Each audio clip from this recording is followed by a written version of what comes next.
Choose employment or eviction, my husband demanded, his words like a slap in the face. A sudden surge of indignation flooded my veins. Why should I tolerate someone who thrives on demeaning others to boost his own ego? I deserve better than this. My name is Melissa. At 36, I navigate the realms of both work and homemaking. As a freelance illustrator, I craft my art from the comfort of home. Art has always been my passion, leading me through art college and into the workforce at a design firm. But at 30, I took the leap into independence, craving the freedom to express myself on my own terms. Back then, I embraced singlehood, believing I could sculpt my life as I pleased. Then Daniel entered the picture, introduced to me by a mutual acquaintance. We clicked, married swiftly, and formalized our union a year later. Daniel's job as a salesman for a company with branches scattered nationwide kept him constantly on the move. With his demanding schedule, he suggested I take on the role of a housewife, prompting me to temporarily set aside my career as an illustrator. It made sense. Someone had to tend to the household while he juggled long hours and frequent travels. I viewed it as a mutual support system, an essential part of our marriage. While I didn't mind putting my career on hold, I believed I could always pick up where I left off once things settled down, all while pursuing further studies. Despite the adjustments, our love remained strong, grounded in trust and understanding. We shared a bond that weathered the challenges of distance and busy schedules. However, life had a surprise in store for us. Daniel received a promotion to lead a new sales office, signaling an end to the constant transfers.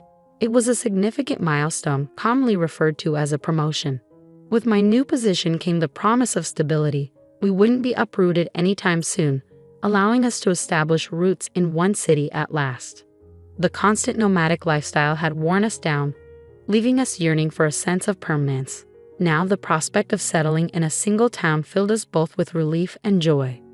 Previously, my focus had been solely on supporting my husband, leaving little room for personal aspirations. But with this change, I dared to envision a different future, one where I could resume my career. However, the transition didn't unfold as smoothly as I had anticipated. While my husband grappled with the demands of his new role, overseeing the transition and launching fresh branches, a new challenge emerged. The soaring cost of living in our new city exceeded our expectations. Surviving on my husband's income was a tightrope act we managed, but just barely. Unfortunately, his company didn't extend any help with housing costs, leaving us to foot the bill entirely on our own. Despite our desire to save for the future, his paycheck barely covered our basic expenses. The thought of dipping into our savings crossed my mind, but it didn't sit right. Security was paramount. So I broached the subject with my husband, asking if it would be feasible for me to work as well, provided I still maintained the household. His response was hesitant, eventually conceding with a cautious agreement, albeit with a caveat to prioritize homemaking. Though his words struck a discordant note, I attributed it to the upheaval of our changing circumstances. After all, I've always supported him wholeheartedly as a housewife. I chose not to dwell on the unease lingering beneath the surface. As I ventured back into the workforce, thrilled to have found a job I truly enjoyed, I noticed a troubling shift in my husband's demeanor. Gone was the supportive partner I once knew, replaced by someone critical and discontented. "What's the deal with this dinner?" he grumbled one evening, eyeing the spread of roast chicken, themed vegetables, chowder, and fruit with disdain. "This food sucks. Why are you cutting corners when you're home all day?" His sudden nitpicking caught me off guard. It was a behavior he'd never exhibited before. "This food is like hospital meals. It's not building up any strength," he continued, his criticism relentless. Feeling defensive, I explained, "That's not true. I found some deals on ingredients, so I made a main dish and a side. You like hearing that?" His response was a shout of frustration. "What are you saying? My salary is too low."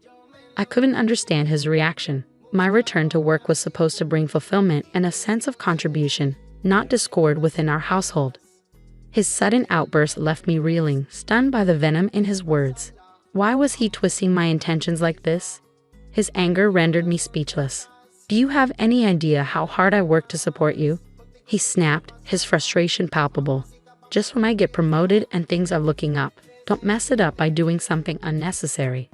I yearned to retaliate, to defend myself, but I held my tongue. Perhaps he was under immense pressure, burdened by the weight of his new responsibilities. He was the one in charge now, tasked with safeguarding our family's well-being.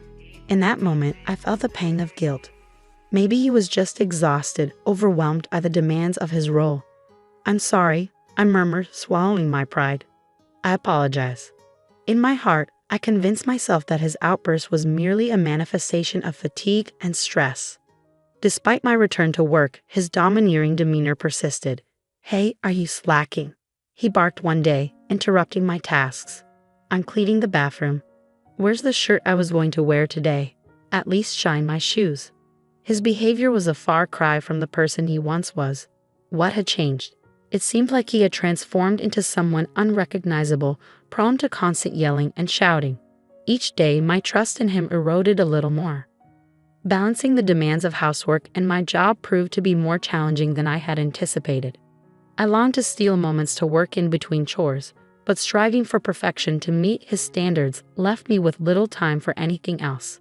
If I dedicated myself to meeting my clients' deadlines, the spare moments I had for household tasks were woefully insufficient. I've also started working, I ventured, hoping to prompt some understanding. "Can't you help a bit with the chores?" His response cut deep. "It's because you're busy with your worthless job that the housework is suffering," he fired back, his words stinging with contempt. "Just quit. Don't get cocky just because you work from home. You're not even making much, and you're acting so high and mighty even though you're just a housewife." The label of "just a housewife" became his favored insult, a barb aimed directly at my self-worth. According to him, my employment status mattered little. I was still relegated to the role of a housewife. The logic was twisted, incomprehensible to me. True, my earnings weren't substantial, but that was partly due to his constant interruptions, hindering my ability to focus and expand my workload. Frustrated by his lack of support, I made a conscious decision to scale back on the chores I did for him, prioritizing my work instead. Predictably, his displeasure only intensified, widening the chasm between us. As I tidied the room one day, I stumbled upon a stray pay stub belonging to my husband. Carelessly left on the desk, it piqued my curiosity. I was familiar with his salary, but I had never seen a pay stub before. Driven by a nagging sense of curiosity, I couldn't resist taking a closer look. To my shock, the amount listed on the pay stub was significantly lower than what I had been led to believe. It was barely half of what I had expected. Confusion clouded my mind. Where was the missing amount coming from? My husband provided me with monthly living expenses and rent, with the remainder for his personal spending. Hadn't he recently been promoted? How could his salary have plummeted like this? Since when had this been going on? I scoured through the papers, searching for any earlier pay stubs, but came up empty-handed. What was the truth behind this discrepancy? In that moment, my lingering suspicion towards my husband solidified into certainty. We couldn't possibly sustain our livelihood on this reduced amount. What was he thinking? Why had he kept such a crucial detail hidden from me? Why hadn't he disclosed that his salary had taken a nosedive? As I gathered the pay stubs, preparing to confront him, the shrill ring of the phone shattered the tense silence. On the other end was my husband's uncle, a relative I had only crossed paths with a handful of times. "Uncle, it's been a while. What's going on?" I greeted him, trying to mask my growing apprehension. "Well, it's a bit awkward, but I've lent him some money. It's been a while, and I'm starting to wonder when I'll see it back. I'm in a bit of a tight spot," he confessed, his tone uneasy.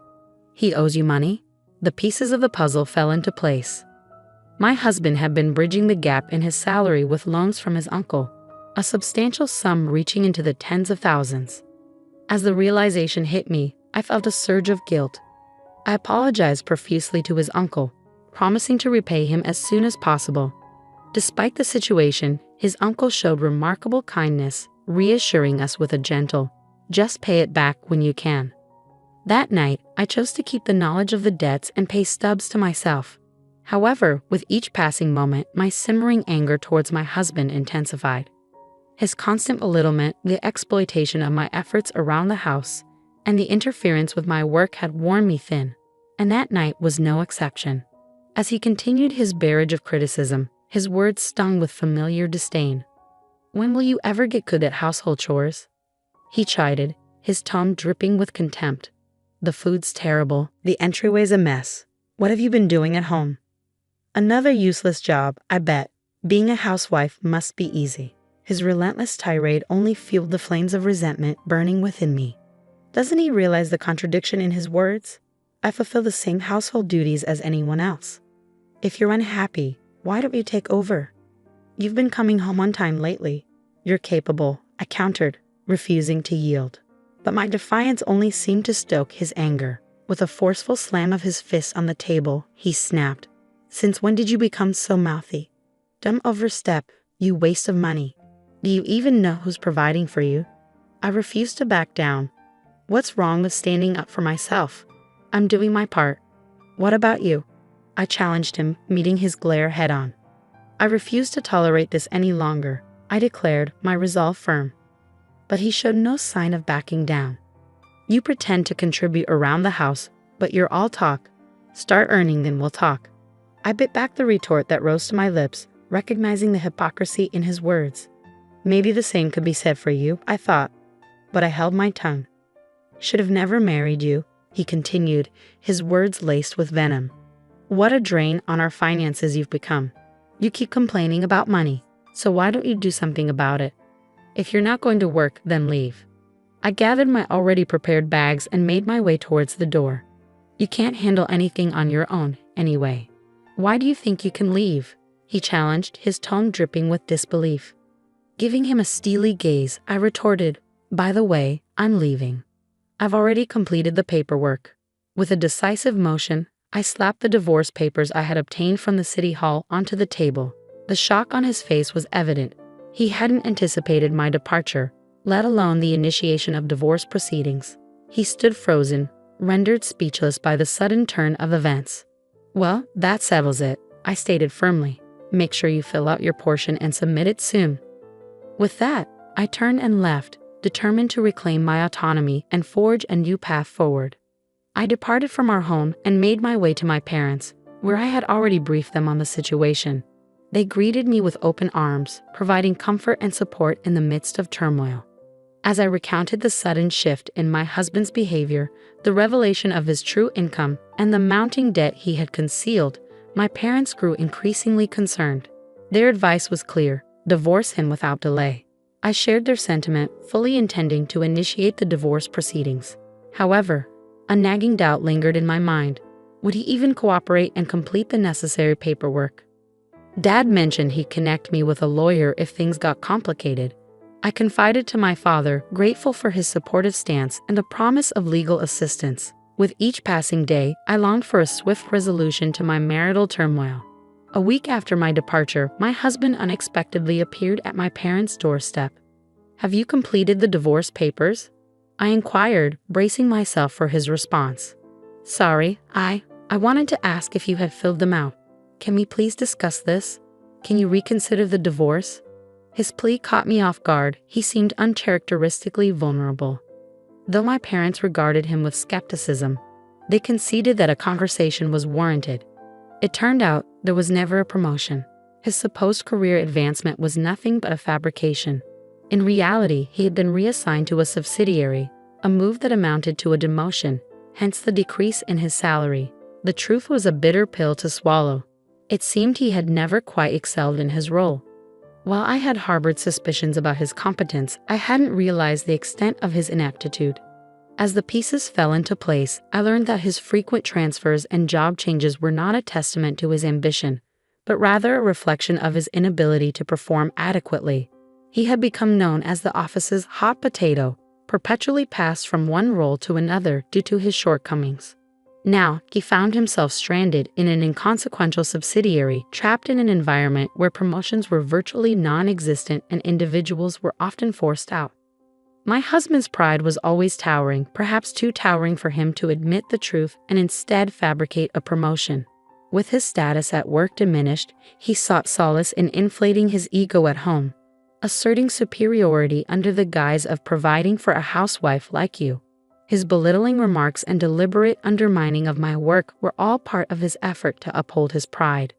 It took your absence for me to realize how much you were earning before you left, he remarked, a veiled attempt to salvage his wounded ego. I strategically left a copy of my bank statement in his room.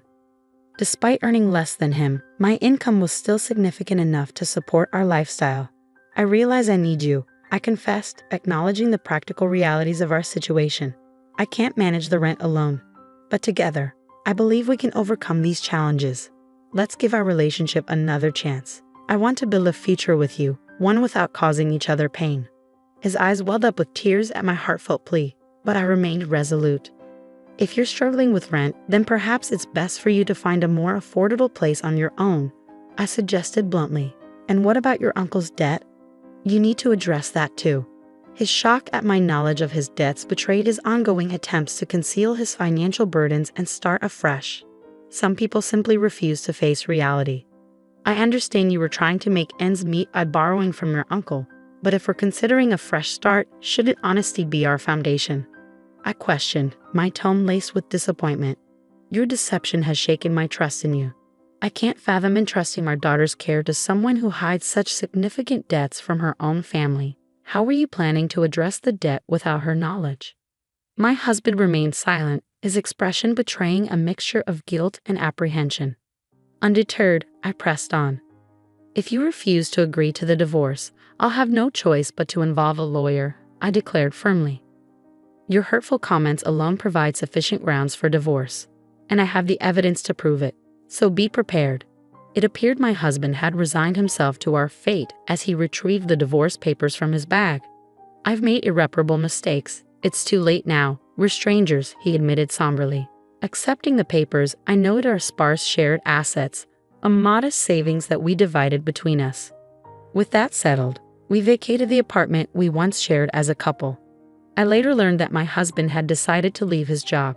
The news of our impending divorce had spread through his workplace, exacerbating an already uncomfortable environment. He confided in me that he was now working part-time, gradually repaying his debt to his uncle. Following the divorce, he persisted in reaching out to me multiple times. I want to rebuild what we had. Nothing's been the same since we parted ways. I've come to realize you were the only one in my corner. Can we try again? His relentless pleas for reconciliation began to unsettle me, prompting me to change my phone number. If only he had set aside his pride and been forthright from the start, perhaps we could have found common ground as a couple. However, I refused to overlook his abusive behavior, and any remnants of love have long since dissipated. With a heavy heart, I silently distanced myself from him, choosing to walk away for good. Following the divorce, I wholeheartedly threw myself back into my career as an illustrator. Though the workload is demanding, each day brims with a sense of purpose and fulfillment. As a newly liberated individual, I'm met with the promise of a radiant future. Surprisingly, my profession has become my most devoted companion. Who could have foreseen that a single moment of courage and determination would wield such transformative power over my life? This is my one and only chance at existence, and I'm resolved to seize each day with unwavering determination and without a shred of regret. Lost in contemplation, I tore my gaze away from the computer screen, allowing my thoughts to drift as I gazed out the window.